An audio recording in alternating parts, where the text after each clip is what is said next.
Y vamos a empezar, como siempre, con una oración. Padre nuestro, te estamos muy agradecidos, Señor, por todo lo que nos has dejado en tu palabra. Te estamos muy agradecidos por ello porque es la ruta a la salvación. Es todo lo que necesitamos para poder estar contigo. Y te queremos pedir que nos ayudes a profundizar en este gran tesoro, que a veces pasa tan desapercibido, porque no buscamos de verdad. Y te queremos pedir que nos ayudes, que el Espíritu Santo trabaje en nosotros para ir encontrando todas estas gemas preciosas que tanto necesitamos y para compartirlas con todo el mundo, para que muchos puedan añadirse a tu pueblo. Perdona nuestros pecados, Señor, y que tu verdadera paz repose en nosotros. En el nombre de Jesús te lo pedimos. Amén. Bien, pues una vez más vamos a empezar este tema con una serie de noticias, básicamente dos esta vez, vamos a mostrar solo, que tienen que ver con el tema de la paz y que siguen mostrándose precisamente cada semana, desde que estamos haciendo precisamente este tema también aún más, y vamos a ver de qué se trata. A pesar de todo, no sé si veis algo que os llame la atención en los dos dibujos que aparecen, uno el que está detrás, a mi espalda, y otro el que veis aquí. Es los pastores con sus ovejitas, pero con alguien más, un ángel dando un mensaje especial. Evidentemente no tiene nada que ver con o sí, pero relativamente con los ángeles que podemos pensar, el primer mensaje de Apocalipsis 14, el segundo, el tercero o el cuarto de Apocalipsis 18, etc. Veremos que evidentemente esto nos va a llevar a un cierto momento, a una cierta época, de lo cual ese mensaje va a ser clave para entender el resto de cosas que tienen que ver precisamente con nuestra salvación y con la auténtica paz de Dios. Dicho esto, pasemos a ver directamente la noticia. El cardenal Taurán apuesta en Qatar por el diálogo interreligioso. Ya veis que Qatar no es precisamente Occidente. Líderes cristianos, judíos y musulmanes se dieron cita en Doha el 16 y 17 de febrero. El purpurado francés invitó a no tener miedo de denunciar a los grupos que no tienen nada que ver con el enfoque religioso de la vida. Con el enfoque religioso de la vida, según sus conceptos, eso sí. Realmente esto ya da que pensar, porque está hablando de denunciar a grupos que no vayan en una cierta consonancia. Claro que enseguida uno puede pensar, claro, se está refiriendo a cuestiones de terrorismo, de justificar en nombre de una divinidad que se hagan masacres. Bueno, es el primer concepto que nos viene, pero recordemos que el pueblo de Dios que guarde el sábado y que sea fiel de verdad, va a ser tildado en definitiva, ¿de qué? De terroristas ideológicos. En definitiva, ¿de qué? De llevar la contraria a ese ecumenismo que va a vivir el mundo. Por tanto, todos se van dando pasos a pasos, uno tras otro, para que el mundo llegue al punto, a ese clímax, que realmente el diablo está buscando. Y pensemos que cuando todas estas cosas se están haciendo, no se están haciendo porque sí, no es porque el diablo quiera distraerse, sino porque todo lo va aplicando progresivamente para un objetivo. Y ese objetivo es ir directamente contra el pueblo de Dios. Pero es necesario que para conseguir eso haga cosas previas. Bueno, pues en esta reunión ecuménica, que ya habéis visto quienes participaban de ello, ¿qué van hablando? Continuamente de paz. Todos los que aparecen allí, líderes religiosos de estos distintos ámbitos que habéis visto, todos hablando de paz, buscando la paz, diálogo de paz, es un continuo. Pero esto no es todo. Ya veis que la paz ecuménica es con todas las religiones, es lo que se está buscando, no en la verdad, sino en una falsa paz, que no es la de Dios. Pero mirad esta otra noticia, que si estuvimos mostrando en las noticias de actualidad precisamente cómo el Papa y el ortodoxo Kirill se encontraron, el patriarca ruso, ahora se encuentra con otro patriarca, el Papa Francisco, que es ortodoxo, pero que no es ruso, ni es griego. Es el patriarca Tabaedo de Etiopía. Y mirad que nos dice, es más lo que nos une de lo que nos divide. El Papa invita a la Iglesia Ortodoxa Tabaedo de Etiopía a superar el fardo de dolorosos malentendidos, por los cuales pedimos perdón e invita a realizar iniciativas comunes. Una vez más, el acercamiento hacia los ortodoxos. Aquí van apareciendo frases como, hemos descubierto que tenemos casi todo en común. Casi todo en común, ya va bien, entonces todos juntos. Como no, también se habla la gracia y la paz de nuestro Señor Jesucristo esté con todos ustedes. Y avanzando, le dicen, mirad quién, santidad, queridos hermanos, es mi ardiente esperanza que a partir de este encuentro inicie un nuevo tiempo de hermandad entre nuestras iglesias. Somos conscientes que la historia ha dejado un fardo de dolorosos malentendidos y de desconfianza, por la cual pedimos perdón y la curación de Dios. Y mirad ahora, recemos los unos por los otros, invocando la protección de los mártires y de los santos, o sea, invocando ¿el qué? A muertos, espiritismo, para todos los fieles confiados a nuestro cuidado pastoral.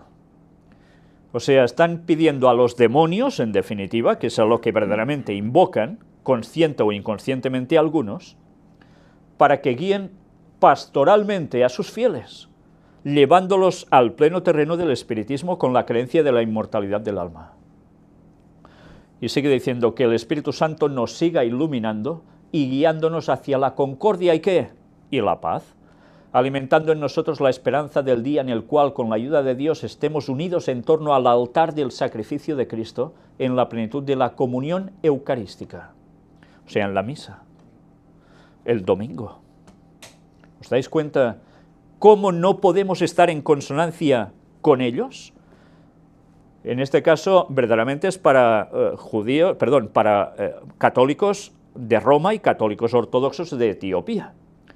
Pero en definitiva esto es lo que van a aplicar para todos. Es lo que están buscando. ¿Cómo nosotros podemos estar en paz, en la auténtica paz de Dios, cuando ellos están pregonando una paz diabólica? Bueno, podemos decir, bueno, pero no hay agresión aquí. Perfecto. Y en eso hemos de estar de acuerdo, porque no se trata de que nos agredamos para nada, ¿verdad? Porque hemos de amar a los otros. Si hemos de amar a los otros, evidentemente hemos de intentar la concordia y la paz con ellos. Pero ¿vamos a estar unidos en un mismo sentir? ¿Vamos a aceptar lo que ellos están preparando para todo el mundo, que irá contrario a las leyes de Dios? Esa no es la paz de Dios. Esa es la falsa paz diabólica, tan bien tramada que casi nadie podrá decir no a esto. Y quien diga no a esto, ya sabéis lo que le va a pasar, ¿no? Bueno, pues ya veis que el tema de la paz está dando mucho de sí y nos va a dar aún muchísimo más. Ahora nosotros vamos a centrarnos hoy en el libro de Lucas. No vamos a terminarlo ahora, porque vais a ver una vez más ese repaso de palabras, de textos que tienen que ver con esa justicia divina, con esa auténtica paz de Dios, con esa ira divina y con tantas cosas más asociadas que tienen que ver con otro tipo de palabras que parece que sean distantes una de otra, pero que son totalmente complementarias, para darnos un esquema general de lo que va a pasar en este mundo por no seguir la paz de Dios, la auténtica, no la que nos venden. Y vamos directamente al libro de Lucas, donde solo abrirlo, iremos repasando prácticamente capítulo por capítulo, encontramos un ángel a Zacarías, padre de Juan el Bautista. ¿Y qué le dice? Versículos 16 y 17. Y hará que muchos de los hijos de Israel se conviertan al Señor Dios de ellos. E irá delante de él con el espíritu y el poder de Elías, para hacer volver los corazones de los padres a los hijos y de los rebeldes a la prudencia de los justos, para preparar al Señor un pueblo bien dispuesto. Este es el papel que iba a hacer. ¿Quién? Juan Bautista. Y es la profecía que su padre, Zacarías, ¿qué consigue? Pues recibir de parte del ángel. ¿Y os habéis dado cuenta? Y diréis, ¿y esto qué tiene que ver exactamente con lo que estamos tratando? Muy sencillo. Dice que a través de conseguir algo se unirían a Dios. ¿Y qué es? Y haría que muchos de los hijos de Israel se conviertan al Señor Dios de ellos.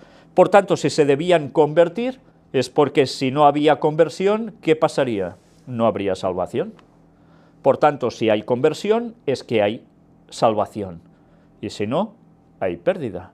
Y es pérdida eterna. Y esto es lo que hizo, ¿no?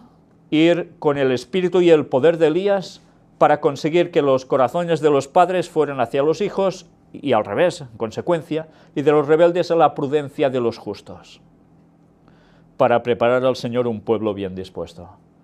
Porque si no se hace esa labor, si Él no hacía esa labor, no habría un pueblo bien dispuesto para recibir a Jesús.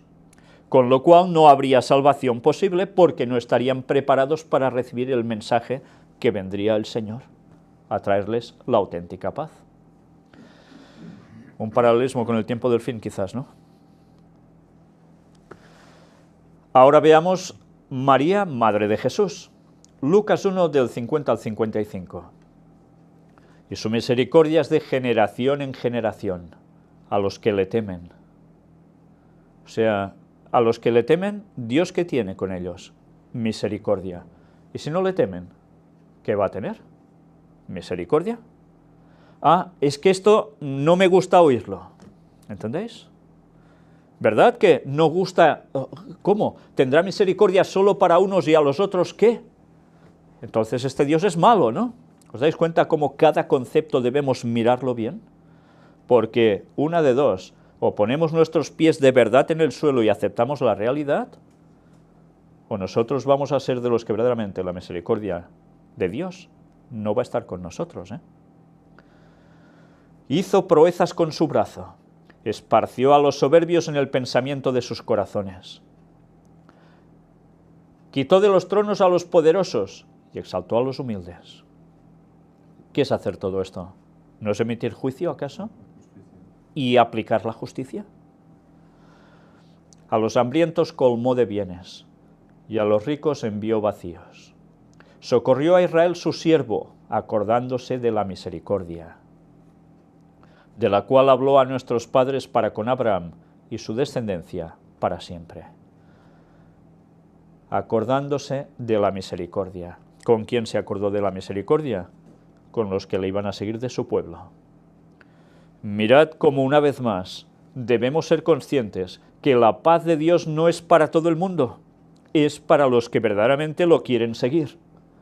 Y si no nos va quedando este concepto claro, vamos a malinterpretar a Dios directamente. Ahora veamos a Zacarías, padre de Juan el Bautista, Lucas 1 del 67 al 72 y siguiendo. Y Zacarías su padre fue lleno del Espíritu Santo y profetizó diciendo: Bendito el Señor Dios de Israel, que ha visitado y redimido a su pueblo. Si lo ha redimido, ¿qué es? Que antes no estaba redimido, ¿no? Por tanto, si no estaba redimido, ¿qué estaba? Condenado. Claro, esclavo. Un redimido era el que se pagaba por él para ser libertado de la esclavitud. Por tanto, ¿esclavitud de qué? Del pecado. Y por tanto, si eres del pecado esclavo, ¿qué eres? Reo de muerte. Porque has transgredido la ley de Dios y no tienes salvación. Si no viene Cristo, tú no te salvas. Y si tú no aceptas a Cristo, de verdad, con todo, tú no te salvas. Y nos levantó un poderoso Salvador en la casa de David su siervo. Más claro no puede ser. El nombre de Jesús es Salvador. ¿Salvador de qué? De lo que venimos diciendo. Si no, Jesús no sería Salvador. Como habló por boca de sus santos profetas que fueron desde el principio. ¿Salvación de quién? De nuestros enemigos. Toma. Pero a ver, ¿el cristiano debe tener enemigos? ¿Por voluntad propia? Evidentemente no.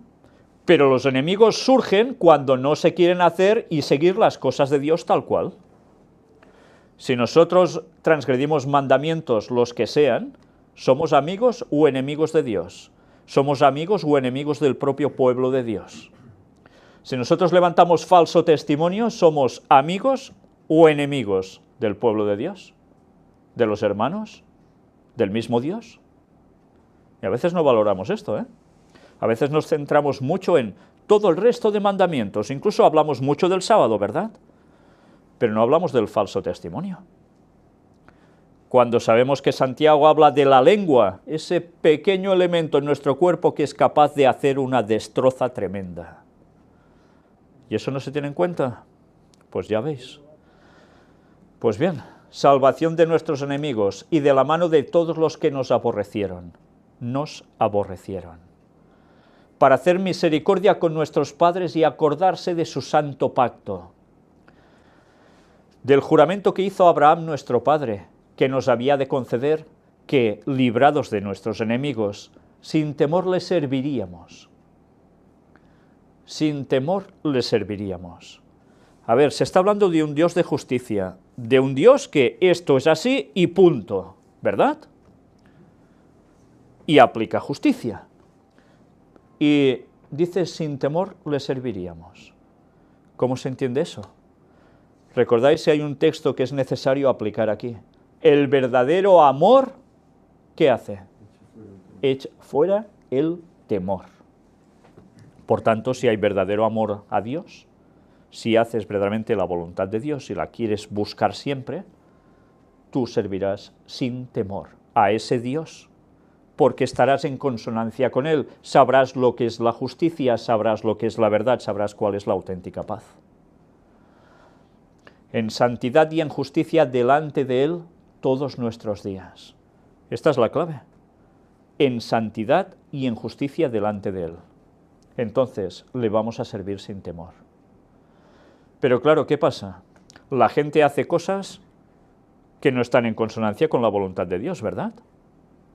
Eso es súper habitual. Todo el mundo pecamos, pero a algunos les gusta seguir pecando. ¿Verdad que sí, que el mundo funciona así?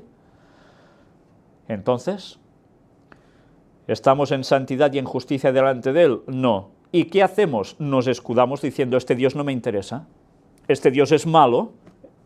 Claro. Pues no, este Dios es justo y es santo. Y si nosotros no estamos en esa consonancia, no esperemos ser salvos, porque nosotros mismos estamos contra el mismísimo Dios que es santo y es justo.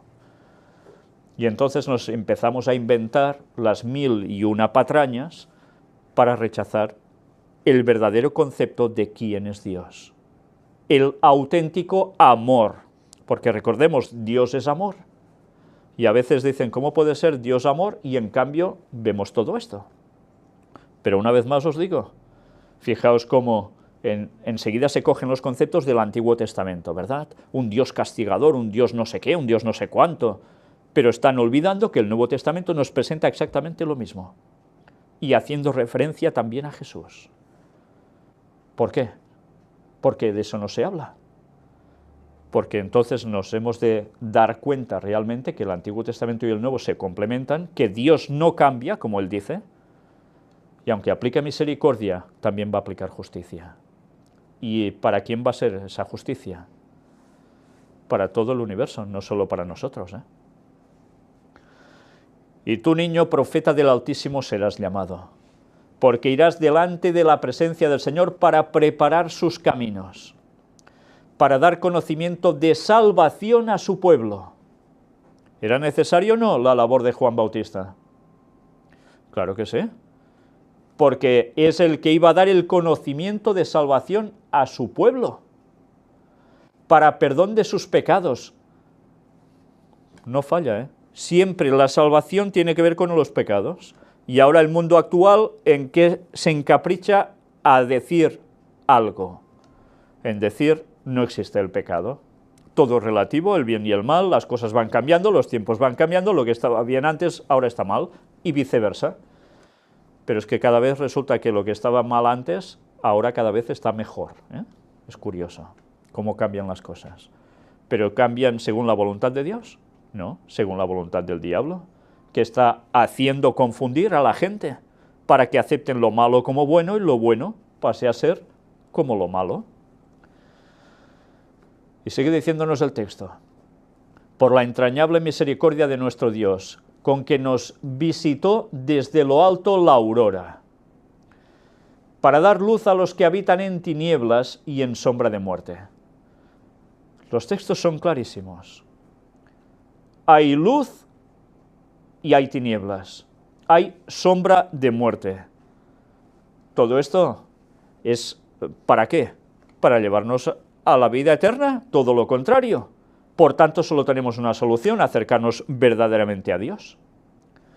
Para encaminar nuestros pies, mirad por qué camino. De paz.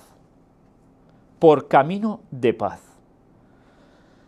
¿Este camino de paz es el mismo que hemos visto en las dos noticias previas? No tiene nada que ver, porque este camino de paz está basado precisamente plenamente en lo que dice el Señor, no en la especulación de los hombres. Y el niño crecía y se fortalecía en espíritu, y estuvo en lugares desiertos hasta el día de su manifestación a Israel. Esto es lo que tuvo que hacer, ¿quién? Juan Bautista. Una labor especial, una labor única en su momento, y tan necesaria para preparar el ¿qué? La primera venida de Jesús. ¿Por qué el tercer Elías tiene que hacer lo mismo? Porque los tiempos se repiten.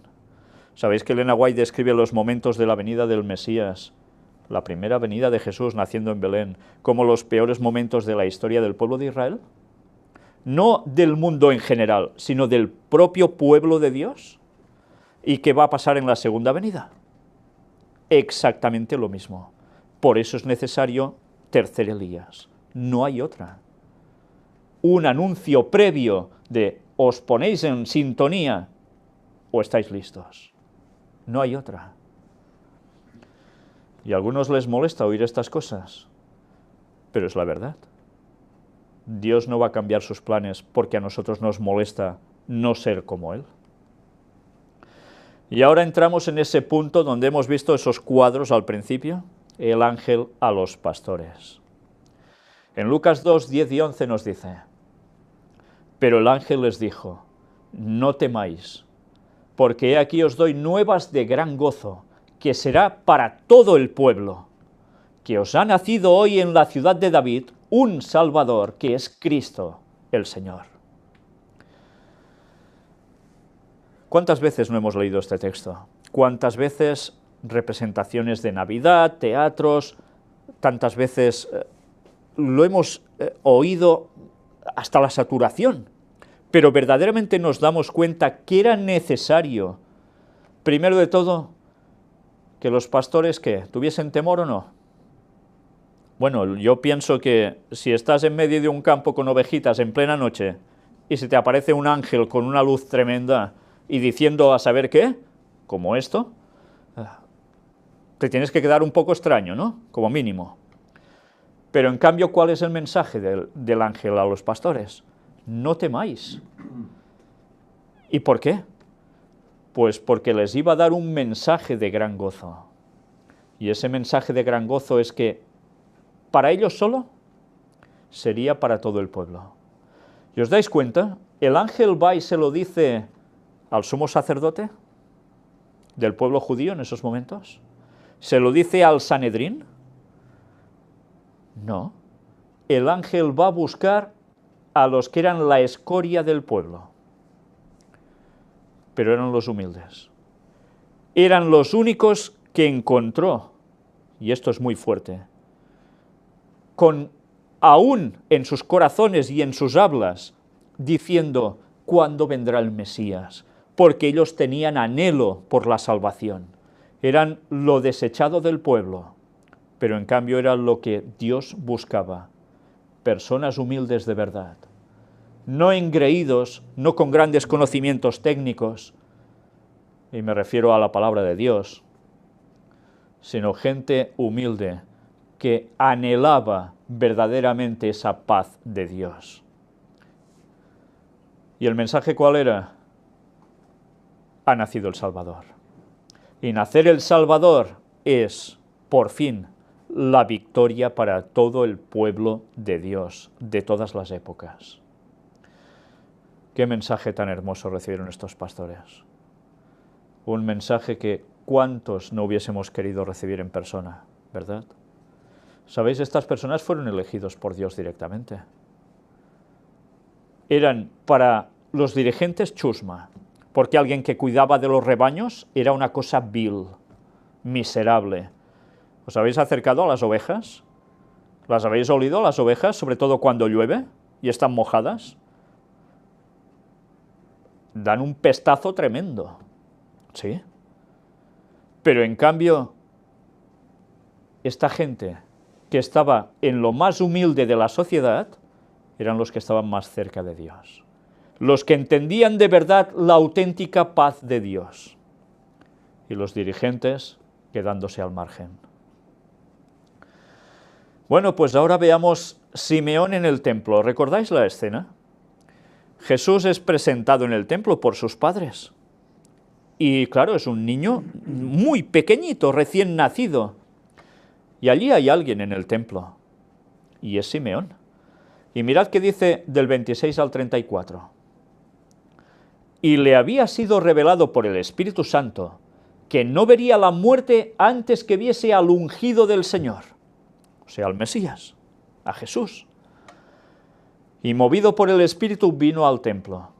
Y cuando los padres del niño Jesús lo trajeron al templo para hacer por él conforme al rito de la ley, él lo tomó en sus brazos y bendijo a Dios diciendo: Ahora, Señor, despides a tu siervo en paz. Despides a tu siervo en paz. ¿Por qué ya despedía a su siervo en paz? En la auténtica paz, ¿eh? Esta sí que es la auténtica paz de Dios, porque él había recibido un gran privilegio. Se le había dicho: no verás la muerte hasta que no veas al ungido del Señor. Y desde luego se cumplió, ¿eh? ¿Y qué consigue él? Estar en paz. Ahora ya puede morirse tranquilo, porque ha visto que la salvación del mundo, de los que de verdad valdrá la pena que Dios salve, ha llegado y estaba en sus propias manos con ese niño. Conforme a tu palabra, porque han visto mis ojos tu salvación, la cual has preparado en presencia de todos los pueblos, luz para revelación a los gentiles y gloria de tu pueblo Israel. ¿Os dais cuenta cómo aquí está profetizando que Jesús no iba a ser solo para el pueblo de Israel, sino para todo el mundo, los gentiles? Y José y su madre estaban maravillados de todo lo que se decía de él. Y los bendijo Simeón, y dijo a su madre María: He aquí, este está puesto para caída y para levantamiento de muchos en Israel, y para señal que será contradicha. ¿Qué le estaba profetizando aquí ahora? Simeón le dice a María que Jesús, ese niño pequeñito que está allí en sus manos, está puesto para caída y para levantamiento de muchos en Israel. O sea que para unos iba a ser, ¿qué? Causa de perdición. La piedra de tropiezo que desecharon los edificadores, nos dice el texto, Jesús. Para muchos iba a ser causa de muerte eterna. Es curioso. El Dios de paz iba a ser causa de muerte eterna. Pero a su vez también para otros muchos, para levantamiento. Con lo cual, ¿qué harían?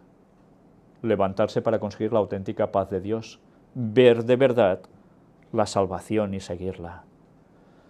Y para señal que será contradicha. ¿Qué señal era contradicha?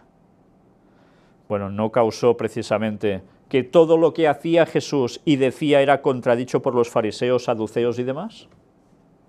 Continuamente, ¿verdad? Le pedían señal y se la dio. Ya sabéis la respuesta de Jesús, ¿eh? No dio otra señal que la de Jonás. Y luego también lo veremos en los textos. Pero aún había alguien más en el templo. Es curioso, ¿eh? Porque en un momento se juntó allí todos los que se debían juntar, que estaban de un modo especial esperando algo que el Señor quería para su pueblo. Y ahí estaba Ana, la profetisa. ¿Y quién era esta señora? Bueno, pues ya lo sabéis todos, espero, y si no, buscad los textos bíblicos. Pero mirad qué nos dice el capítulo 2, versículo 38. Esta, presentándose en la misma hora, daba gracias a Dios y hablaba del niño a todos los que esperaban la redención en Jerusalén. Por tanto, ¿estaba sola esta señora esperando la redención? No, si tenía precisamente a quien hemos visto ahí mismo en el templo, que también estaba esperando al Salvador. Pero, mira, nos está hablando en plural. Hablaba del niño a todos los que esperaban, no a uno que esperaba. Había más gente que de verdad buscaba al Señor entre el pueblo. ¿Y solo entre el pueblo? Recordemos que hubo más gente que se convirtió que también estaban entre los sacerdotes, ¿eh? Por tanto, quiere decir que en todas partes, en el máximo estatus o mínimo estatus de la fe del pueblo de Dios, había gente que de verdad estaba queriendo la redención. ¿Y vio al Salvador o no? Ella lo vio allí. ¿Y los otros lo vieron después al Salvador o no? Vaya que se lo vieron. Y actuando y de qué modo como nadie. Pero una vez más, esperaba la redención en Jerusalén. Si no hay redención, ¿qué había? Adiós, se acabó todo. Bueno, pues ya al analizar capítulo por capítulo nos damos cuenta que realmente toda la Biblia, y en este caso Lucas, y en cada capítulo vais a comprobar cómo una vez más se nos está hablando de o auténtica paz de Dios y salvación, o todo lo contrario. Es un continuo. Y nos queda Juan el Bautista también. ¿Qué dijo el propio Juan el Bautista? Veamos qué hay al respecto en Lucas 3, del 3 en adelante. Y él fue por toda la región contigua al Jordán, predicando el bautismo del arrepentimiento para perdón de pecados. Por tanto, era necesario predicar arrepentimiento para que hubiese perdón de pecados quien lo aceptara. ¿Y si no se aceptaba? ¿Había perdón de pecados entonces? Evidentemente no. Por tanto, si no hay perdón de pecados, ¿qué estamos viendo en toda la Biblia? Que hay perdición eterna, no hay otra. Como está escrito en el libro de las palabras del profeta Isaías, que dice: voz del que clama en el desierto, preparad el camino del Señor, enderezad sus sendas, todo valle se rellenará, y se bajará todo monte y collado. Los caminos torcidos serán enderezados, y los caminos ásperos allanados. Y verá toda carne la salvación de Dios. Toda carne verá la salvación de Dios. ¿Alguien podía decir que no iba a verlo? Toda carne. Y eso es importante, porque eso quiere decir que no había excusas. Todos podemos buscarnos excusas para no estar en la auténtica paz de Dios. ¿Pero es en verdad una excusa ante Dios? ¿Será que Dios no sabe nuestros corazones, verdad? Madre mía. Y atención ahora, atención ahora. Está hablando de Juan el Bautista, el segundo Elías. Y decía a las multitudes que salían para ser bautizadas por él. ¿Dónde iba la gente a ser bautizada con Juan? Al Jordán, lo hemos visto. Estaba en la región contigua al Jordán, por tanto, eran espacios abiertos, ¿verdad? ¿Habéis probado hablar en un espacio abierto? Sobre todo si hay agua cerca. ¿Oís mucho al otro que está a una relativa distancia corta? Cuesta, Cuesta. Si vosotros habláis suavemente, en plan casi sacando hojitas de la margarita, poéticamente, ¿creéis que os iba a escuchar alguien? No. Yo os digo mi experiencia, estuve haciendo un bautismo precisamente en México, y cuando estaba cerca del agua y hablaba, era difícil que la gente me escuchara, se tenían que acercar mucho, y si alguien me decía algo, a mí me costaba oírlos. Y eso lo hemos oído y lo hemos visto cada vez que hemos tenido bautismos en ríos, ¿verdad? O incluso en el mar. Y ahora poneos en las palabras de Juan el Bautista. En esta situación, y decía las multitudes, ¿está hablando de 4 gatitos? Multitudes que salían para ser bautizadas por él. Imaginaos, yo que sé cuánta gente serían multitudes, pero desde luego no eran 4 ni 5, ¿eh? Entre exclamación, ¡oh generación de víboras! ¿Quién os enseñó a huir de la ira venidera? Ahora imaginaos a Juan en ese contexto diciendo, ¡oh generación de víboras! ¿Quién os enseñó a huir de la ira venidera? ¿Os imagináis esto? Es que es ridículo, ¿verdad?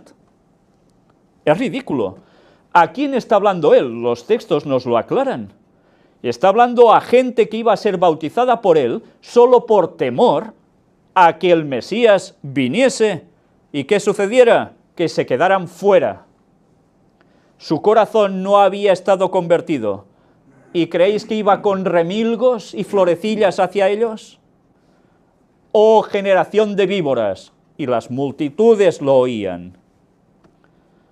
¿Creéis que esto se puede decir con un falso amor? A veces pensamos que por decir las cosas claras no es amor. No, señor. Podemos hablar con diplomacia, como harán muchos políticos, aunque cada vez menos, porque con el panorama que hay.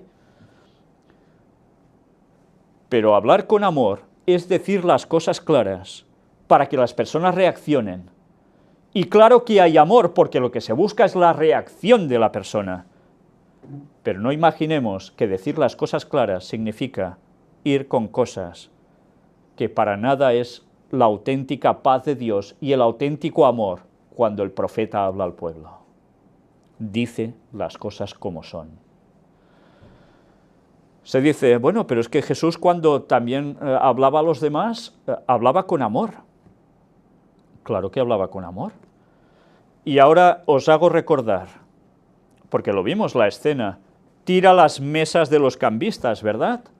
Blande el látigo y lo tira todo por el suelo. ¿Qué le refulge a él? La divinidad. ¿Qué le sale de él? La ira divina. Y no dio un latigazo a nadie, ¿eh? ¿Pero creéis que mientras hacía todo eso podía hablar como si nada? ¿Alguien piensa esto de verdad? Cuando Ellen White habla que Jesús hacía estas cosas, las hemos de ubicar en su contexto, en cada situación, porque él por amor hacía las cosas. Y en ciertos casos, evidentemente, como con Pedro, ¿no lo miró con amor cuando le negó? Claro. Pero cuando su ira salía, decía las cosas como eran, con toda claridad, porque él buscaba por amor que la gente cambiara, pero él sabe cuándo la gente cambia y cuándo no. Y debe decir las cosas del modo adecuado. ¿Recordáis a alguien también llamado Elías? El auténtico Elías, el primero. ¿Tenía amor Elías? Bueno, si Elías está en el cielo, ¿tenía amor o no tenía amor Elías hacia los demás? ¿Y qué hizo? Anda, que para el mundo fue un derroche de amor lo de degollar a los profetas de los Baales, ¿verdad? 400, sí. Más 400 de Asera. Más 400 de Asera, id sumando, ¿eh? Sí. 850. Y resulta que Dios lo coge y lo lleva al cielo. ¿Y os imagináis que mientras está haciendo esa labor, salga también en plan poético hablando? Él decía las cosas por inspiración divina y ponía los puntos sobre las is y actuaba. Evidentemente nosotros no vamos a cortar cabezas a nadie, ¿verdad? No, de eso ya se encargará el Señor. El Señor es el que pondrá la justicia. Pero nosotros debemos decir las cosas tal como son, para que la gente reaccione. Y el que no reaccione ni así, ya se encontrará con el Señor. pero no saquemos las cosas de contexto. A algunas personas les causa temor o les causa estupor oír cuando un mensaje es claro, porque quizás funcionan más políticamente correctos, pero Dios no funciona así. Y el pueblo de Dios no funciona así. La auténtica paz de Dios no funciona así. Ya va siendo hora que sepamos decir las cosas como son. Y a quien no le guste es que tiene un problema con Dios. Cierto es que el mensaje hay que darlo y hay que darlo del mejor modo para que llegue a todo el mundo, ¿verdad? Pero cambiando el tono del mensaje, se puede decir para muy bien o para muy mal. Una cosa es cuando se dicen las cosas a nivel personal, a nivel concreto, pero otra cosa es cuando se da un mensaje generalizado. Y si no aprendemos estos conceptos, no vamos a entender nada. Lucas 3, del 8 al 14 y siguiendo nos dice: Haced pues frutos dignos de arrepentimiento, y no comencéis a decir dentro de vosotros mismos: tenemos a Abraham por padre, porque os digo que Dios puede levantar hijos a Abraham aún de estas piedras. La típica excusa, ¿eh? No, yo ya soy pueblo de Dios, yo he sido creyente o adventista toda mi vida, hasta por generaciones. Eso te va a salvar, ¿eh? Ya. Pues no, te va a salvar si sigues las cosas de Dios auténticamente. Y ya también el hacha está puesta a la raíz de los árboles. Por tanto, todo árbol que no da buen fruto se corta y se echa ¿dónde? En el fuego. ¿De qué está hablando aquí Juan el Bautista? De la perdición eterna, del lago de fuego, donde todo el mundo pecador que no haya querido ser salvo va a ser consumido. El infierno es esto, después del milenio. Si no sabemos esto, seguiremos diciendo lo que no es. O sea que aquí les está dando un mensaje de qué. O te acoges a la salvación, o ya sabes lo que te toca. Cortado y al fuego, no hay otra. Y la gente le preguntaba diciendo: ¿entonces qué haremos? Y respondiendo les dijo: el que tiene 2 túnicas, dé al que no tiene, y el que tiene que comer, haga lo mismo. Vinieron también unos publicanos para ser bautizados y le dijeron: Maestro, ¿qué haremos? Él les dijo: no exijáis más de lo que os está ordenado. También le preguntaron unos soldados diciendo: ¿y nosotros qué haremos? Y les dijo: no hagáis extorsión a nadie, ni calumniéis, y contentaos con vuestro salario. Les estaba dando instrucciones a todos, ¿eh? Y sigue diciendo del 15 al 18. Como el pueblo estaba en expectativa, preguntándose todos en sus corazones si acaso Juan sería el Cristo, respondió Juan diciendo a todos: yo a la verdad os bautizo en agua, pero viene uno más poderoso que yo, de quien no soy digno de desatar la correa de su calzado. Él os bautizará en Espíritu Santo y fuego. Su aventador está en su mano y limpiará su era. ¿Sabéis lo que es la era, no? Lo digo porque a veces en los conceptos de gente que vivimos en ciudad eso ha quedado un poco pasado al olvido. La era era un lugar donde había un suelo y allí se ponían los granos que se recogían. ¿Y qué se hacía allí? Pues había un aventador, algo que hacía el viento para que se fuera la paja, lo malo, y quedara el grano que pesa más. Y a veces eso estaba delante de la puerta de la misma casa. En Cataluña esto aún es así. En las masías, las casas antiguas de pueblo, se funciona así. Había un enlosado donde allí se vertía todo lo recogido, se aventaba y allí quedaba el grano, en la era. ¿Pero quién dice que hará esto? Jesús, ¿no? Y limpiará su era y recogerá el trigo en su granero y quemará la paja en fuego que nunca se apagará. Pues, ¿qué es lo que hará Jesús? Ya nos lo está diciendo claramente, ¿eh? Con estas y otras muchas exhortaciones anunciaba las buenas nuevas al pueblo. Ya veis, anunciaba las buenas nuevas al pueblo. Y es buena nueva lo que les estaba diciendo unos versículos antes, que aparece aquí de generación de víboras.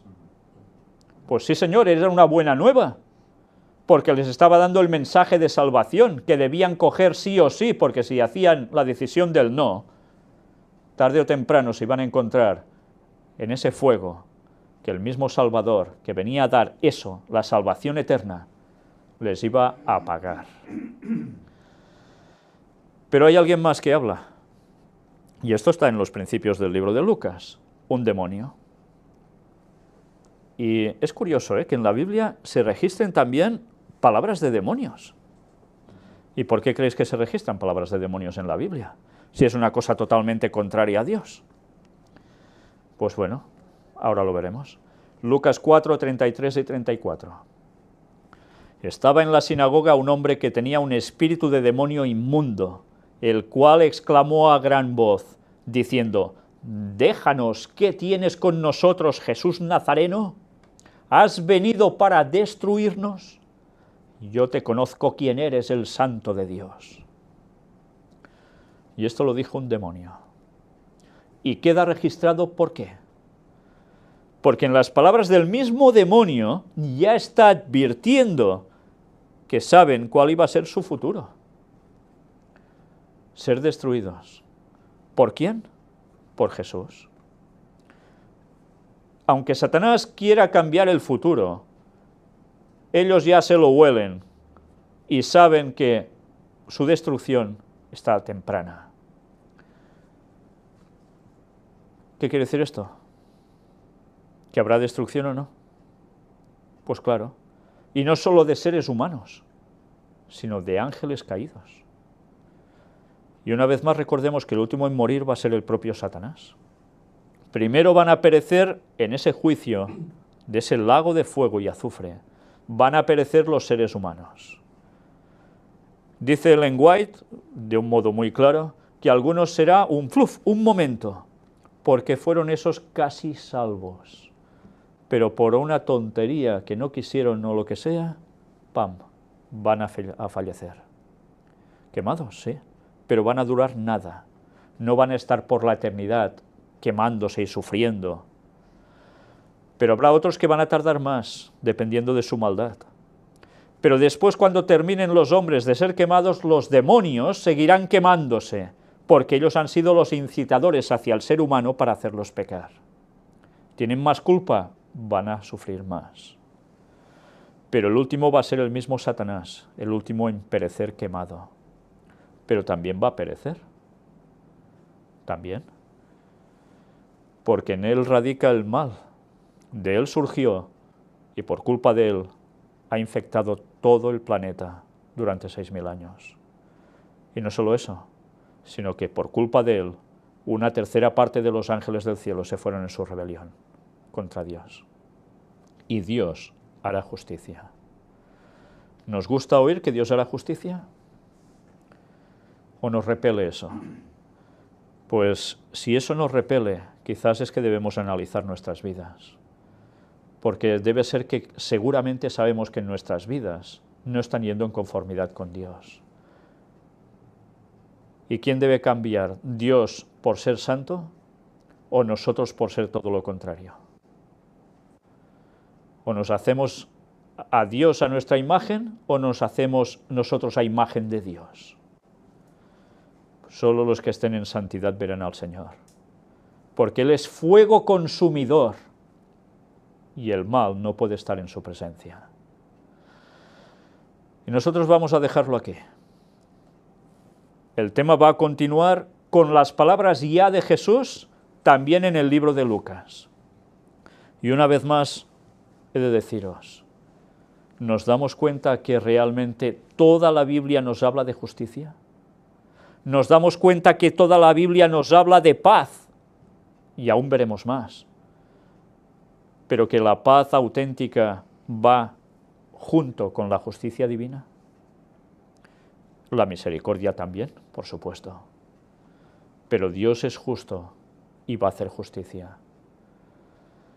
Por un momento, ¿os imagináis el universo por la eternidad yendo de mal en peor como estamos viendo este planeta? todo el universo igual? ¿Qué pasaría con los que son de verdad seguidores del Señor? ¿Creéis que podrían estar en paz? ¿Verdad que es ilógico pensar eso? ¿Y creéis que Dios no debe acabar con ello? ¿Que el mal debe seguir avanzando, que la muerte debe seguir, las torturas, todo lo malo debe seguir? Pues no. Jesús es nuestro Salvador y quiere nuestro bien.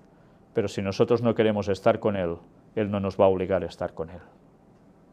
Pero sí que vamos a recibir su factura. Y lo va a hacer con todo el amor, pero lo va a hacer. Pues bien, vamos a pensar en todo esto, porque creo que es para meditar y mucho. Y seguiremos analizando todo el resto del libro de Lucas. Luego veremos Juan, veremos Hechos, veremos Romanos, veremos cómo los apóstoles escriben más de lo mismo. Y nos daremos cuenta que no podemos decir, me quedo con los 27 libros del Nuevo Testamento, pero estos 39 del Antiguo, no, que es un Dios muy malo y castigador. Y este no es Dios, esto es alguien que se inventó una divinidad así para que todos fueran con miedo e hiciesen caso a todo lo que se les dijese. Qué mal entienden la palabra de Dios y qué mal entienden a Dios. Pero eso denota que su corazón no está con Él. Y ya va siendo hora que hagamos cambios, porque si no, la salvación se va a escapar de nosotros. Que el Señor nos ayude a ello. Amén. Vamos a terminar con una oración.